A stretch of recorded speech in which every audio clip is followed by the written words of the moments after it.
পাপ পেস্ট্রি দিয়ে কী কী তৈরি করা যায়। প্রথম কথা হলো পাপ পেস্ট্রি হচ্ছে ক্যারেক্টারিস্টিকের কথা যদি বলি, তা পাপ পেস্ট্রিতে অনেকগুলো ডিস্টিংটিভ অল্টারনেটিভ লেয়ার হবে। এটার মধ্যে এটা ফ্ল্যাকি হবে, ক্রিস্পি হবে, হ্যাঁ, একটু হার্ড হয়। এবং আপনি যখন একটা বাইট দিবেন তখন এটা কী হবে, ওই যে ফ্ল্যাকিনেসের কারণে কিছু লেয়ার ঝরে ঝরে পড়বে। আর এটার ফিলিংটা হবে সুইট অ্যান্ড স্যাভরি, দুটোই হতে পারে, সুইটও হতে পারে, স্যাভরিও হতে পারে। পাপ পেস্ট্রি দিয়ে যেই সমস্ত আইটেমগুলো বানানো যায় তার মধ্যে যেমন ধরেন চিকেন পাই, চিকেন প্যাটিস, তারপর হচ্ছে ক্রিম রোল, এরকম অনেক ধরনের আইটেম। স্যাভরি ফিলিং দিয়েও বিভিন্ন ধরনের আইটেম হয়, সেখানে বিফ ব্যবহার করা যেতে পারে, ভেজিটেবল ব্যবহার করা যেতে পারে।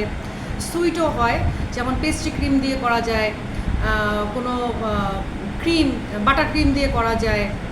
এগুলো যখন দিব, যেমন ক্রিম রোলের মধ্যে কিন্তু বাটার ক্রিম যায়, এটা দিয়ে তখন এটা হয়ে যাবে সুইট পাপ পেস্ট্রি।